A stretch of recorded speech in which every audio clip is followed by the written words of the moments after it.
J'espère que vous avez passé une bonne semaine. J'ai trouvé notre semaine de prière très enrichissante. Pour moi, personnellement, ça m'a fait le plus grand bien. Une remise en question personnelle devant Dieu par rapport à qui il est, ma petitesse, l'humilité que je dois avoir et lui laisser toute la place. C'était un moment vraiment extraordinaire et je veux remercier à chacun dans l'église qui a participé à ce moment. C'était vraiment bien, chaque intervenant à sa manière. Donc si vous voulez vous joindre à nous ce soir, n'hésitez pas, puisqu'il y a encore la session de ce soir qui sera la clôture. Alors je sais que vous avez été submergés de SMS et de mails tous les jours, mais c'était pour vous solliciter. Mais vraiment, c'était vraiment bien et je remercie vraiment à chacun dans l'église d'avoir participé et d'avoir été comme ça. Donc, et aussi, il y a quelque chose aussi qui est important, c'est le travail du CNEF par rapport à cette semaine universelle de prière qui a été considérable. Et j'ai trouvé que c'était très profond et très enrichissant pour chacun d'entre nous. Voilà, c'était pas une petite publicité, mais le message va aller dans le sens de cette semaine. Parce que c'est vraiment des semaines comme ça, je pense pour vous aussi personnellement, ça a dû vous faire du bien.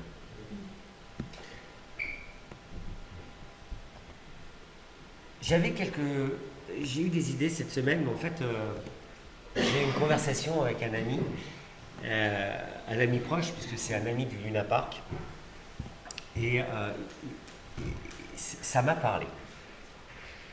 Je crois que dans nos vies mouvementées, parce qu'on a tous des vies mouvementées, on a notre travail, on a nos aléas, on a nos conflits, on a nos difficultés financières, on a des choses qui nous tombent dessus, et c'est toujours très compliqué pour chacun d'entre nous. Ça amène des plats dans notre foi. Et on passe par des moments de creux. On passe par des moments où tout d'un coup notre foi, elle est mise à dure épreuve parce qu'on se dit, mais Seigneur, mais où tu es et qu'est-ce que tu fais? Et c'est normal des fois qu'on ait cette réaction, Seigneur, où tu es et qu'est-ce que tu fais? Et des fois, on est vraiment tout au fond et c'est le plat. Et puis on a un témoignage ce matin qui est extraordinaire. Hein, j'ai moi à la maison, Seigneur, tu m'as répondu. Mon ami qui m'a téléphoné en début d'année, bon, c'est des amis du Luna Park, c'est James, pour le citer. Il m'a appelé parce que tout était plat. Il ne se passait rien dans sa vie. Tout était plat. Il n'y avait plus rien d'extraordinaire pour lui. Tout était plat. Et c'était terrible. Et dans ce plat, il disait, mais où est Dieu? Alors, Hervé, je ne ressens plus rien. Je ne ressens plus la présence de Dieu. Bah, je vais à l'église, aux réunions, mais tu vois, il ne se passe rien. Plus rien. Est-ce que des fois, on n'est pas dans ce cas-là, nous aussi? Alors, j'ai pas pris ma souris, mon truc, il délire un peu. Voilà, ça va être un peu. Et vous savez, James a vécu des choses qui sont extraordinaires. James, il est patron d'un Luna Park à Antibes, avec son frère.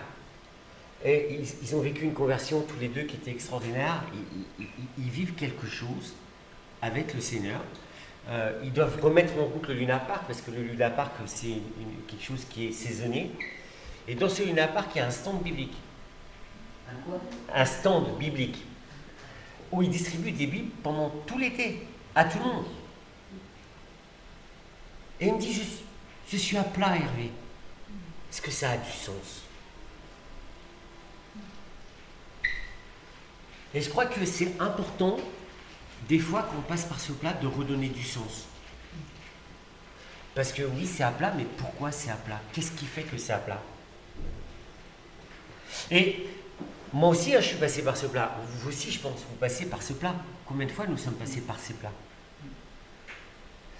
Où ça se trouve, vous vivez ce plat, un encéphalogramme plat, vous savez, une ligne continue qui ne bouge pas.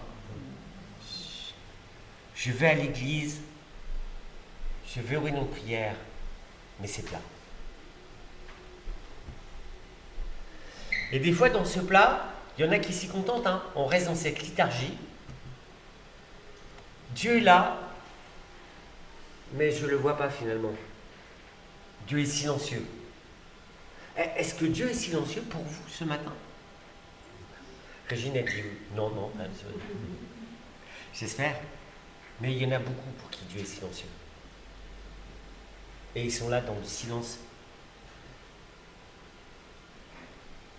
Je participe, je vais à l'église, je vais aux réunions, mais c'est plat. Est-ce que je me sens concerné par ce plat? Moi, je me suis concerné. Hein. C'est pas plein de lentilles, hein. C'est un plat, c'est pas très.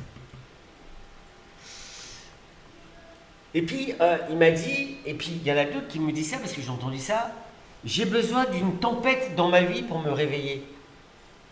Est-ce que franchement, vous avez besoin de passer par des épreuves pour sortir du plat et pour vous réveiller? Et je me suis posé la question, réellement, est-ce que le projet de Dieu pour nous, c'est nous faire passer par des épreuves pour nous réveiller?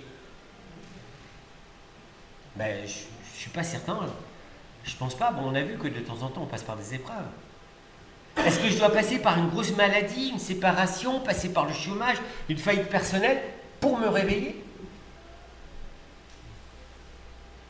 Alors, je conçois que parfois, certains sont réveillés par ce genre de choses. Mais je ne crois pas que cela soit le projet de Dieu pour chacun d'entre nous. La question que nous devrions nous poser, c'est: est-ce bien normal que je demande à Dieu d'intervenir dans ma vie de manière plus énergique et intense que quand j'ai des soucis et des drames, des conflits, ou que je passe par la maladie? Est-ce que c'est normal que je demande à Dieu d'intervenir que dans ces moments-là? Et dans le reste du temps, Dieu n'est pas là, ou il est là, mais pas de la même manière. C'est beaucoup plus plat. Parce qu'il faut que je passe par la maladie ou par une épreuve pour dire: Seigneur! Et je ne crois pas que c'est ce que Dieu nous demande. Notre vie devrait être tout le temps dans ce cri: Seigneur.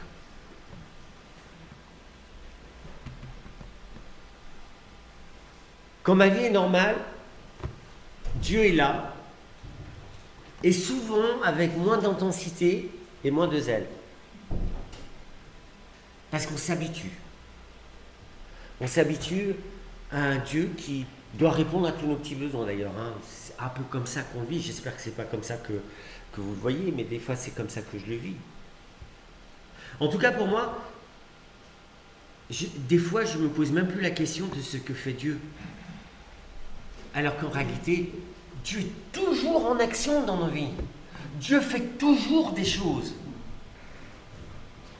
Et en aucun cas, je dois passer par ce plat.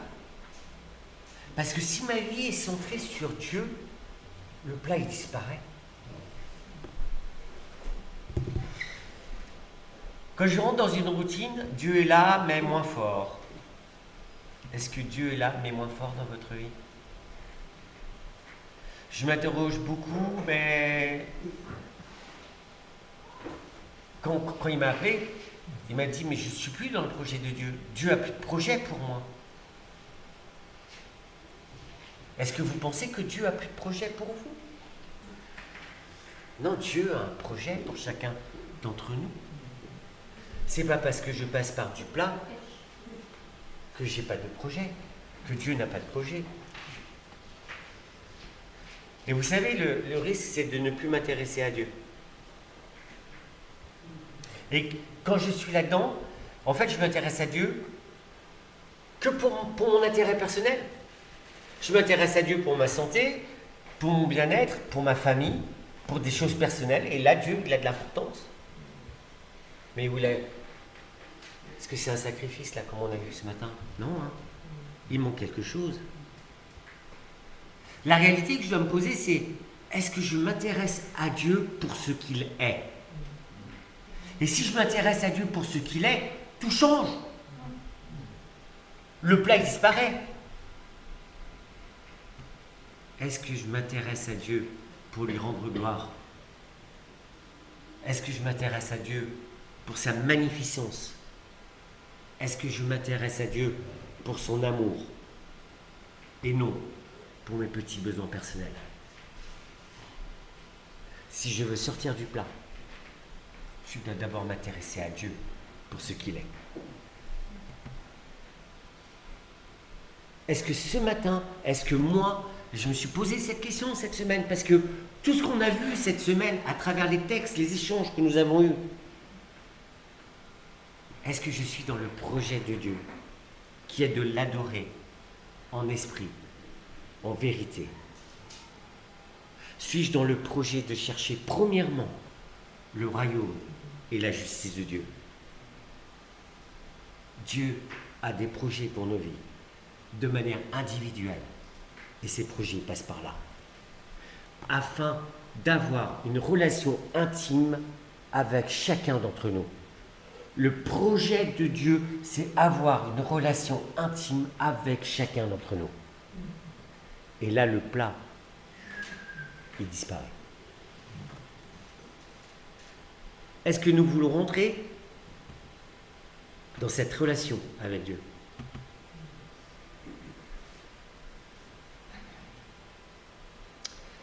Alors, je me suis parti parce que je sais pourquoi. Alors, ce matin, vous sentez-vous concerné par ce plat?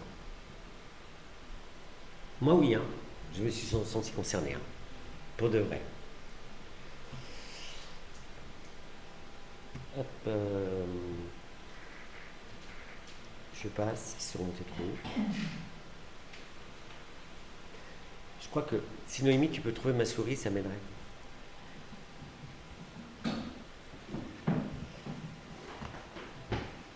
Ce matin, ce que je vous propose, c'est qu'on réfléchisse à comment rentrer dans une relation intime avec Dieu. Je vais demander à Jean-Louis si tu veux bien prier.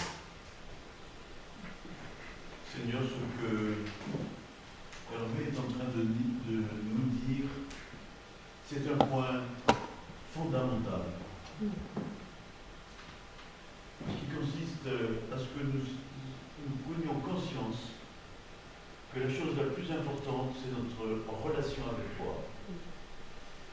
C'est vrai, Seigneur, que tout autour de nous fait que nous pensions à autre chose, simplement à prier quand ça ne va pas, à prier quand on a besoin de quelque chose, à prier pour toutes sortes de besoins qui sont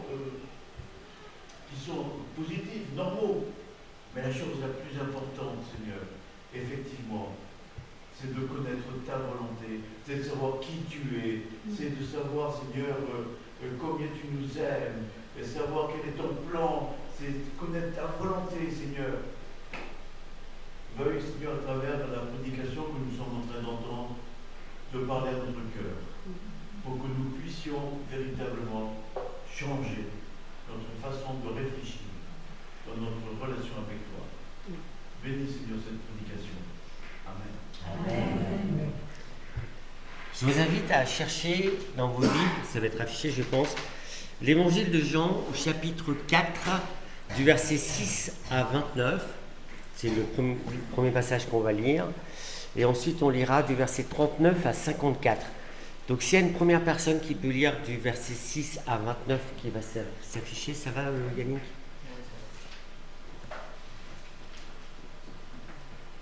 Et ensuite, une deuxième personne, verset 39 à 54.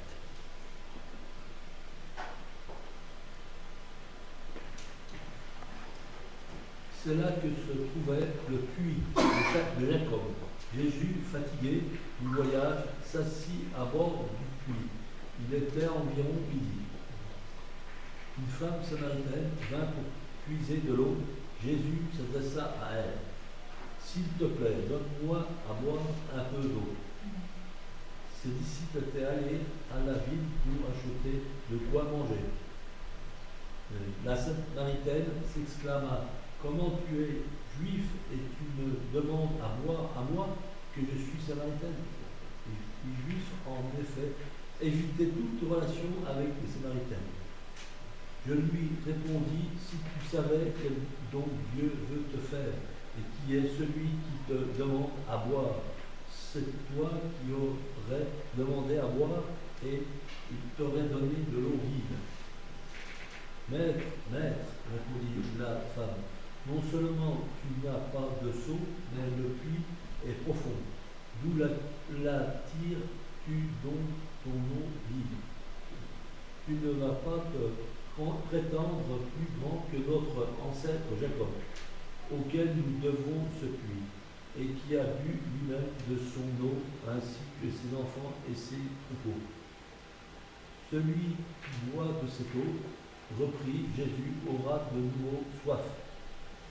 Mais celui qui boira de l'eau que je lui donnerai n'aura plus jamais soif. Bien plus l'eau que je lui donnerai deviendra en lui une source intarissable, qui jaillira jusque dans la vie éternelle. Maître lui dit alors la femme: donne-moi de cette eau-là, pour que je n'ai plus soif, que je n'ai plus besoin de revenir puiser de l'eau ici. Va donc chercher ton mari, lui dit Jésus, et reviens ici. Je ne suis pas mariée, lui répondit-elle. Tu as raison de dire: je ne suis pas mariée. En effet, tu l'as été 5 fois, et l'homme avec lequel tu vis actuellement n'est pas ton mari. Ce que tu as dit là est vrai. Maître, répondit la femme, je le vois, tu es un prophète. Dis-moi qui a raison, nos ancêtres ont adoré Dieu sur cette montagne. Si vous autres vous affirmez que l'endroit où on doit adorer, c'est Jérusalem. Crois-moi, lui dit Jésus, l'heure vient où il ne sera plus question de cette montagne, ni de Jérusalem, pour adorer le Père. Vous adorez ce que vous ne connaissez pas. Nous adorons ce que nous connaissons, car le salut vient du peuple juif. Mais l'heure vient et elle est déjà là où les vrais adorateurs adoreront le Père par l'Esprit et en vérité, car le Père recherche des hommes qui l'adorent ainsi. Dieu est esprit, et il faut que ceux qui l'adorent par l'Esprit et en vérité. La femme lui dit: je sais qu'un jour le Messie doit venir, celui qu'on appelle le Christ. Quand il sera venu, il nous expliquera tout. Je suis le Messie, moi qui te parle, lui dit Jésus. Sur ces prophètes, les disciples revinrent. Ils furent très étonnés de voir Jésus parler avec une femme. Aucun d'eux, cependant, ne lui demanda: que lui veux-tu ou pourquoi parles-tu avec elle? Alors la femme laissa sa cruche, se rendit à la ville, et la voilà qui se mit à dire autour d'elle: venez voir un homme qui m'a dit tout ce que j'ai fait, et si c'était le Christ. Il y eut dans cette... Non, quelqu'un d'autre. Quelqu'un qui peut prendre la relève? Venez voir un homme qui m'a dit tout ce que j'ai fait. Et si c'était le Christ? Et la suite, voilà, verset Il y 39. eut dans cette bourgade beaucoup de Samaritains qui crurent en Jésus grâce au témoignage qu'avait rendu cette femme en déclarant: il m'a dit tout ce que j'ai fait. Lorsque les Samaritains furent venus auprès de Jésus, ils le prièrent de rester, et il passa 2 jours chez eux. Ils furent encore bien plus nombreux à croire en lui à cause de ses paroles. Et il disait à la femme: nous croyons en lui, non seulement à cause de ce que tu nous as rapporté, mais parce que nous l'avons nous-mêmes entendu, et nous savons qu'il est vraiment le sauveur du monde. Après ces 2 jours, Jésus repartit de là pour la Galilée. car il avait déclaré qu'un prophète ne reçoit pas dans son pays l'honneur qui lui est dû. Or, quand il arriva en Galilée, les gens lui firent assez bon accueil, car ils étaient, eux aussi, allés à Jérusalem pendant la fête, et ils avaient vu tous les miracles qu'il y avait faits. Il passa par Cana en Galilée, où il avait changé l'eau en vin. Or, à Capernaum, vivait un haut fonctionnaire dont le fils était très malade. Quand il apprit que Jésus était revenu de Judée en Galilée, il alla le trouver et le supplia de venir guérir son fils, qui était sur le point de mourir. Jésus lui dit, à moins de voir des signes miraculeux et des choses extraordinaires, vous ne croirez donc pas? Mais le fonctionnaire insistait, Seigneur, viens vite, avant que mon petit garçon ne meure. Va, lui dit Jésus, rentre chez toi, ton fils est bien portant. Cet homme crut Jésus sur parole, et il repartit chez lui. Sur le chemin du retour, plusieurs de ses serviteurs vinrent à sa rencontre et lui annoncèrent, ton fils est bien portant. Il lui demanda à quelle heure son état s'était amélioré. Ils lui répondirent, c'est hier, et vers 1h de l'après-midi que la fièvre l'a quitté. Le père constata que c'était l'heure même où Jésus lui avait dit, ton fils est bien portant. Dès lors, il crut, lui et toute sa famille. Merci Olivier. C'est incroyable cette conversation entre la femme samaritaine et Jésus. Je ne vais pas détailler toute la conversation, mais il y a des choses qui nous rejoignent dans cette conversation. Quand on vient voir Jésus, on est mis à nu. Et c'est ça qui est important. On est mis à nu. Jésus ne met pas le doigt sur des choses, etc. Il lui pose une petite question en lui disant ton mari. Mais elle est mise à nu, elle est obligée de dire non. Et nous, on est pareil. Et suite à cette conversation, on va plus loin avec Jésus, et puis tout d'un coup, Jésus rentre avec nous et nous propose des choses. Il nous propose de l'eau. Et puis après, il lui dit, non mais, si tu viens à moi, il y aura de l'eau vive. Je crois que les textes de l'Évangile sont très, très, très riches. Je crois qu'on ne passe pas assez de temps dans les textes de l'Évangile et du Nouveau Testament. Il y a des choses qui sont extraordinaires. On pourrait faire 25 messages sur ce texte, mais ce n'est pas là mon sujet aujourd'hui. Le premier point que j'ai relevé, c'est que la conversation de Jésus avec cette femme samaritaine, est pour moi complètement d'actualité. C'est incroyable la conversation qu'il y a eu. Nos pères ont adoré je ne sais pas où, vous dites que, etc. C'est complètement d'actualité parce qu'on peut contextualiser la conversation de cette Samaritaine avec nous évangéliques aujourd'hui. À la place des ancêtres, on peut mettre, on va dire que nos pères protestants ont adoré Dieu dans des temples vides, mais aujourd'hui, nous les évangéliques, nous avons la vérité plus que... On peut rentrer dans des discussions interminables, mais c'est pas ça le sujet. On peut développer un tas de trucs. On peut aussi se poser la question, est-ce que je suis dans la bonne église? Un peu la conversation, vous les Juifs, vous les Samaritains. Et c'est pas là le sujet.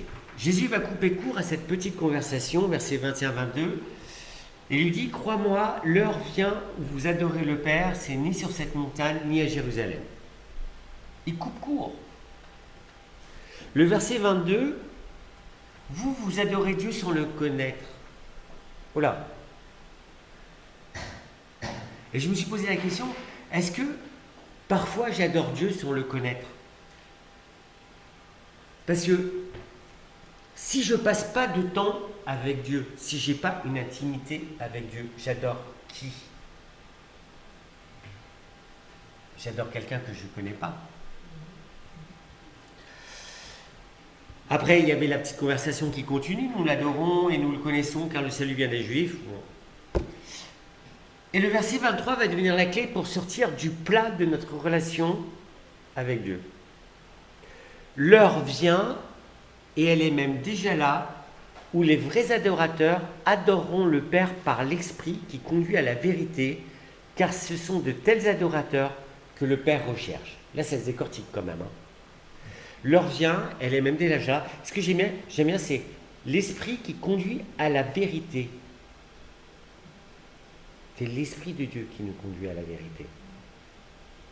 Dieu est esprit et il faut que ceux qui l'adorent le fassent par l'esprit. C'est une autre traduction qui conduit à la vérité. Est-ce que moi, personnellement, dans ma vie de prière, j'adore Dieu par l'esprit qui conduit à la vérité?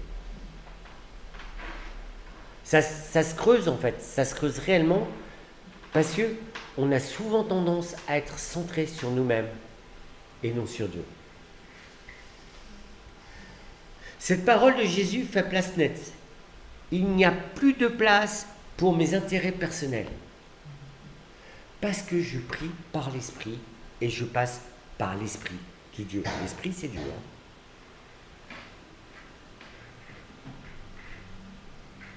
Est-ce que quand j'adore Dieu, je m'adresse réellement à lui? Est-ce que quand je m'adresse à Dieu, je le fais par l'Esprit de Dieu qui conduit à la vérité? Mais je me suis vraiment posé cette question, et c'était intéressant tout ce qu'on a échangé cette semaine, parce que je me suis dit, mais oui, effectivement, est-ce que je me positionne devant Dieu quand je viens de Dieu? Et en premier, ce qui est important pour moi, c'est Dieu. Le plus important dans nos prières, quand nous nous plaçons devant Dieu, c'est plus notre personne, c'est Dieu. Dieu, tu es. Tu es quoi pour moi? On l'a dit tout à l'heure, il m'a sauvé, etc. Mais la gloire de Dieu. Saisir toute la gloire de Dieu. Et c'est le fondement même de la relation que nous devons développer avec Dieu. C'est profond quand même. Il n'y a plus de tergiversation.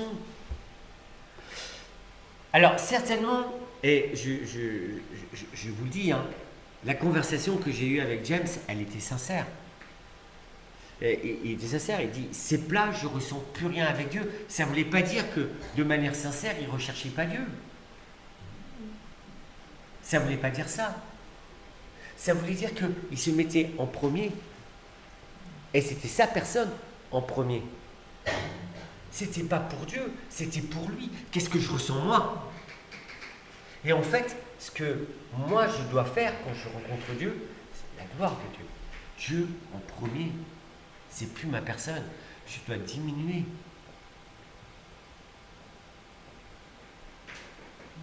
Quand tout est à plat dans ma vie et que je ne ressens plus Dieu, est-ce que vous avez remarqué que c'est notre personne qui prédomine?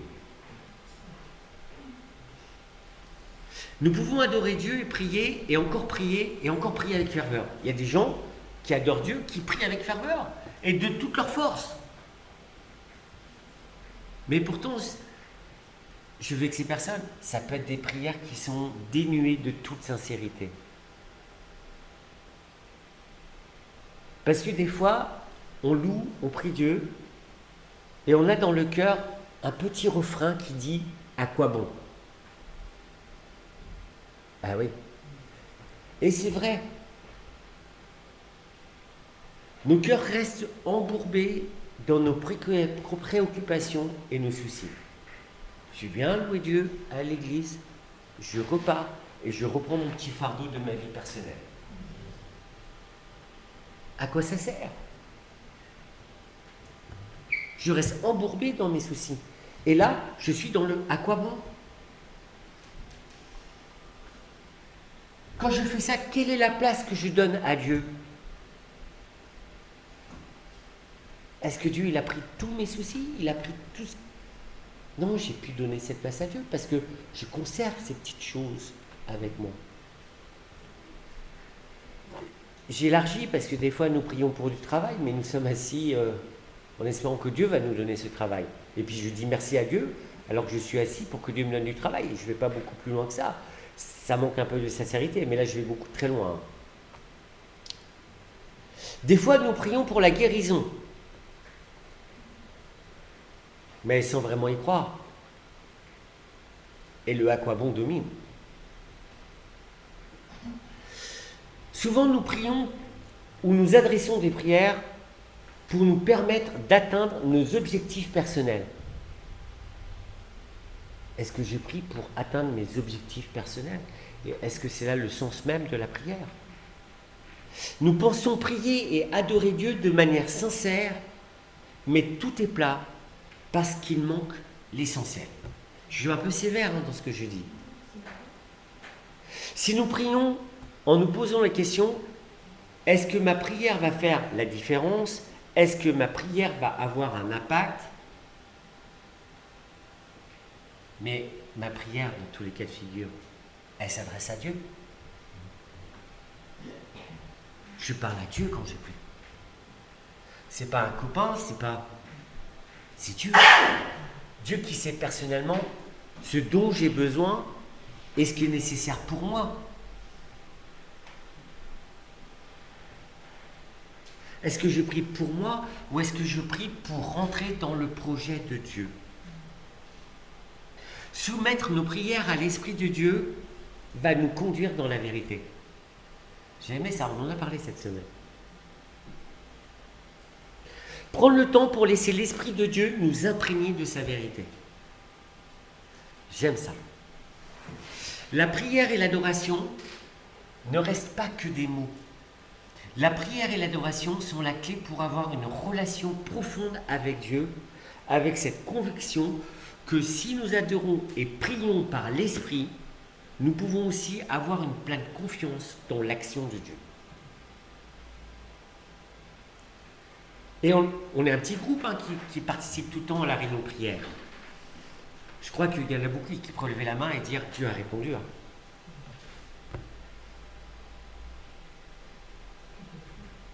Non mais c'est vrai. Et je reviens au verset 50 avec le fonctionnaire parce que je voulais le mettre. Jésus lui dit « Retourne chez toi, ton fils va vivre ». C'est quand même extraordinaire comme réponse. Il avait une réponse personnelle. Et juste avant, Jésus lui a dit « Mais est-ce que vous croyez que parce que vous voyez des miracles ?» Dieu ne nous demande pas de croire parce qu'on voit des miracles. Dieu demande qu'on croit parce qu'on a confiance en lui. On se pose devant lui. On lui donne tout ce qu'on a. Les miracles, ça vient derrière, c'est des signes. C'est pas quelque chose d'important. Le Père crut à ce que Jésus lui disait et s'en alla. Il était sur le chemin, on l'a lu, de retour, quand ses serviteurs vinrent à sa rencontre et lui annoncèrent « Ton enfant est vivant !» Mais imaginez comment c'est extraordinaire. Le point important que nous devons retenir, c'est que si notre foi est plate, c'est parce que c'est de notre faute. Nous devons rentrer dans une attitude de prière soumise au Saint-Esprit. Et cette attitude de prière soumise au Saint-Esprit nous conduira dans la vérité. L'Esprit nous guidera en mettant les mots justes pour adresser nos requêtes à Dieu.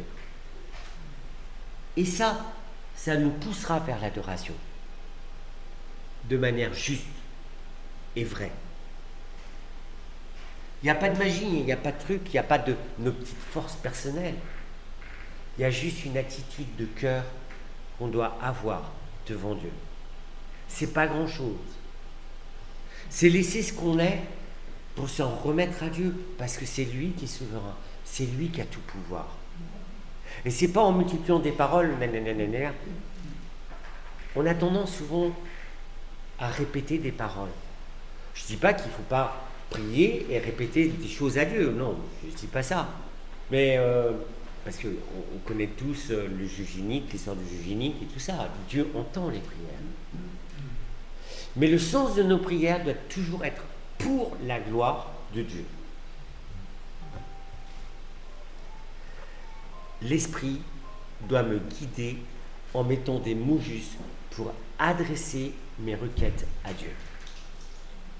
Me positionner devant Dieu, recevoir l'Esprit de Dieu. Et cette attitude renforcera notre foi, mais surtout nous fera rentrer dans le projet de Dieu. Et je reviens à ce projet de Dieu, qui est de le louer, et de lui rendre gloire, et on l'a vu au début de cette présidence. Nous naissons pour rendre gloire à Dieu et pour le servir. Rentrer dans le projet de Dieu. Je dois vous rappeler que Dieu est amour et infiniment bon.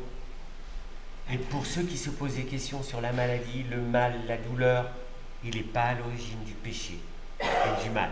Ça reste un mystère, on aura une réponse un jour. Les œuvres de Dieu sont bonnes complètement. Quand tout est plat, comme on a vu tout à l'heure, c'est souvent le diable qui vient nous mettre le plat dans notre existence. Le diable veut nous conduire sur le chemin du doute, sur le chemin du « à quoi bon ?» Pourquoi prier? Je ne vois pas de réponse. Et on a, hein. Vous savez, même Jésus est passé par des moments de douleur, et on l'a vu ce matin, ça revient encore.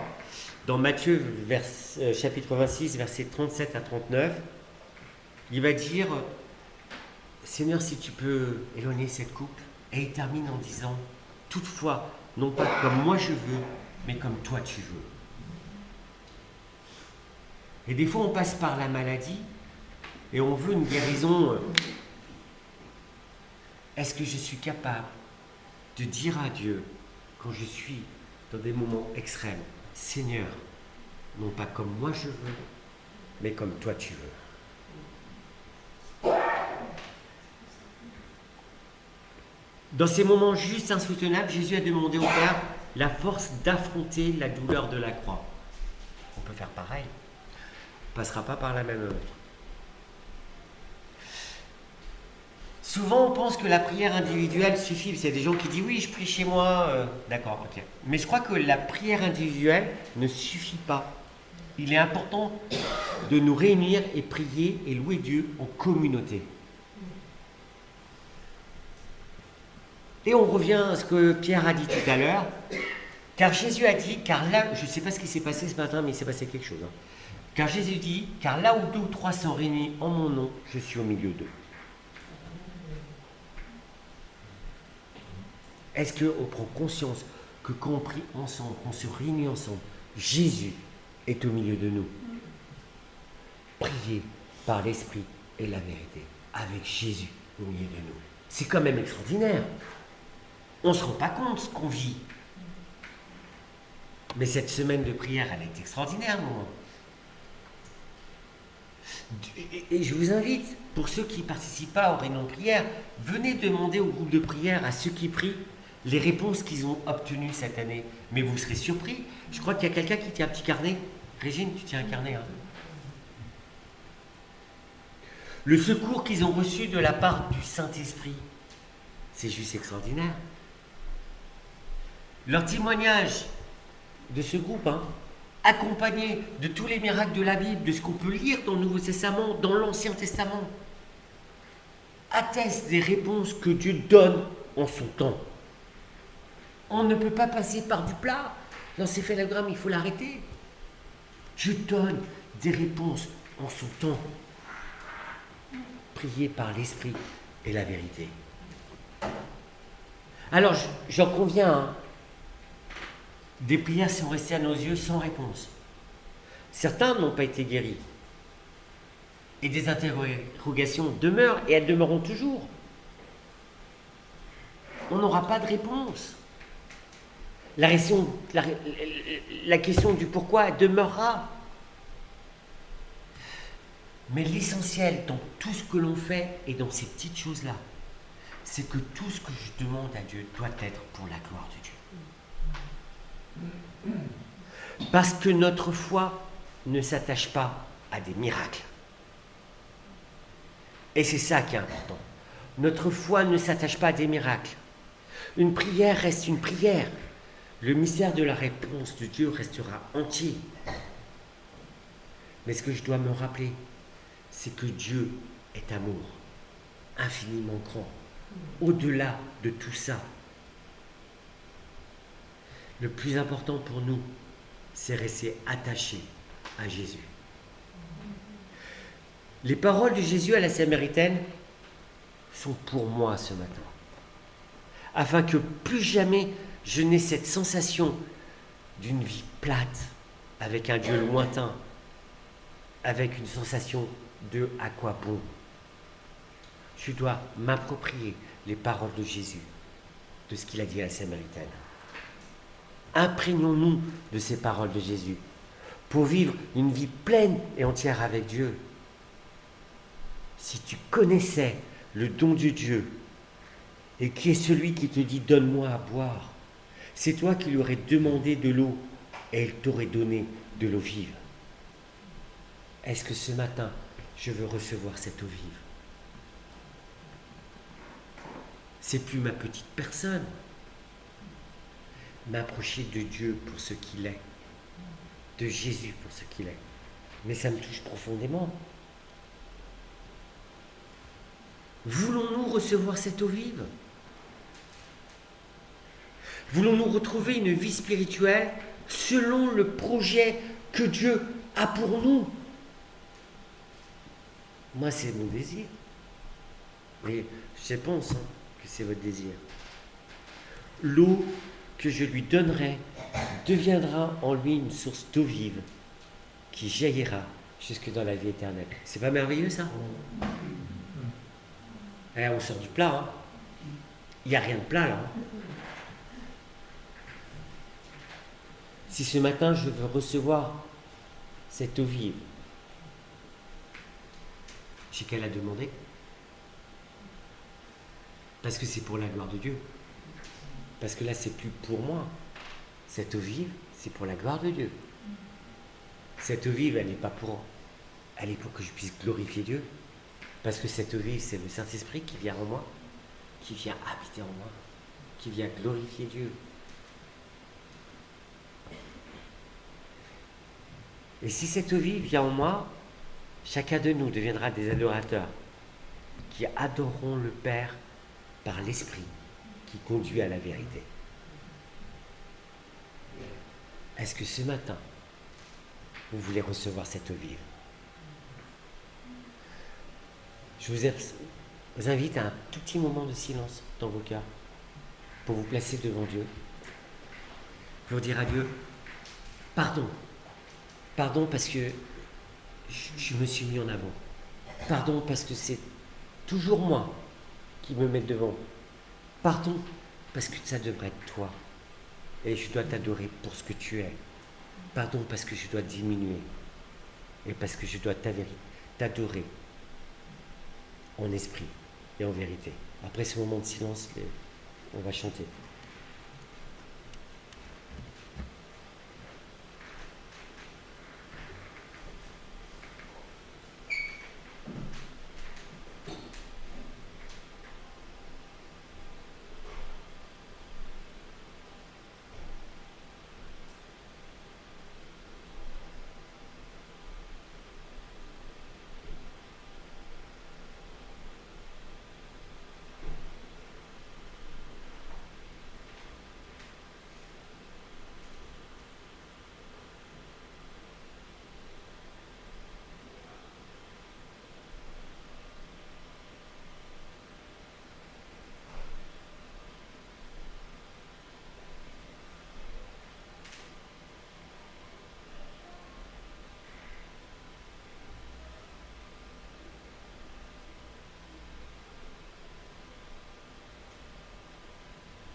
Si le groupe de louanges peut interpréter le chant, Dieu est esprit, et ceux qui l'adorent.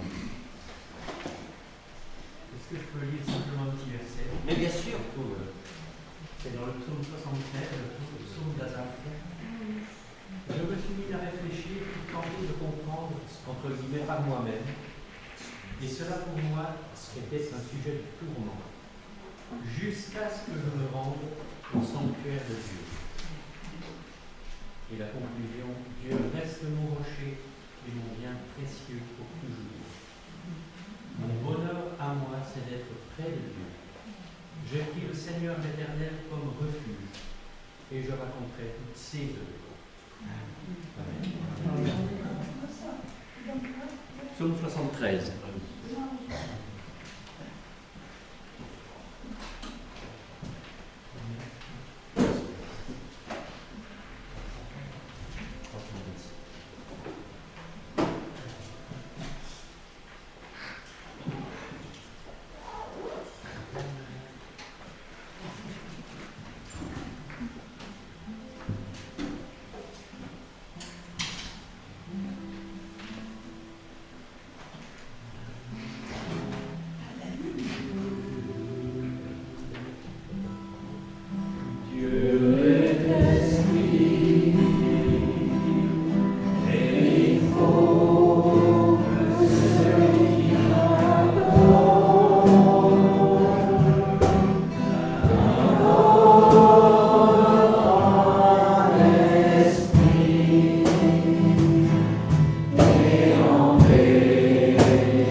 Je vous souhaite à tous un bon dimanche et rendez-vous ce soir 20h.